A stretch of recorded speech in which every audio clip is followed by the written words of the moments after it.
37 savolda 37 savol trigonometr tenglamani ishlash uchun, demak, tenglamaning ikki tarafini ildiz osti 2 taqsim 2 ga ko'paytirib olamiz. Demak, ildiz osti 2 taqsim 2 kosinus 2x plyusdan ildiz osti 2 taqsim 2 sinus 2x teng bo'ladi. Demak, ko'paytirayotgan bo'lsak, qiymat 1 bo'ladi. Demak, buni qo'shiq formulasiga olib kelamiz. Ya'ni buni sinus 45 gradus ko'paytirilgan kosinus 2x plyusdan kosinus 45 gradus ko'paytirilgan sinus 2x teng 1 ko'rinishda yozib olayotgan bo'lsak, demak bu sinus 2x plyusdan pi taqsim 4 teng 1 holatiga keladi.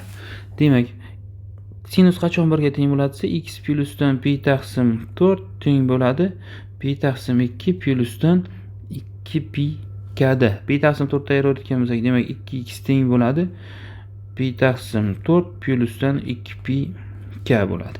Demak, x ni qiymatini topib olayotgan bo'lsak, pi taqsim 8 plyusdan pi k bo'ladi. Ya'ni k tegishli z.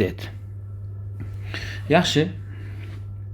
Demak, bizda A savolga e'tibor berayotgan bo'lsak, tenglamamizni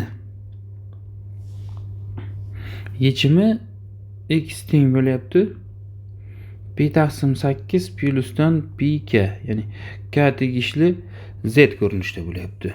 A savolimiz demak 0,2 pi kesmada nechta ildiz deb so'roq qo'yapti. Yaxshi, k ni o'rniga demak boshlaymiz. Demak, k ni o'rniga 0 qo'ysam x teng pi taqsim 8 bo'ladi. Demak, k ni o'rniga 1 qo'ysam x teng bo'ladi 9 pi taqsim 8 bo'ladi. K ni o'rniga 2 qo'ysam x teng bo'ladi 17 pi taqsim 8 bo'ladi. Demak, 17 pi taqsim 8 bizga yechimga kirmaydi. Demak, 0,2 pi kesmada ikkita yechimga ega bo'lar ekan. Xo'sh, B savolida tenglamaning 0,2 pi kesmadagi barcha yechimlar yig'indisini toping. Agar u yagona bo'lsa, shuni ko'rsating dedi. Demak, e'tibor qilayotgan bo'lsak, 0,2 pi da faqat yuqorida ko'rinib turibdi-ki, x teng pi taqsim 8 bor.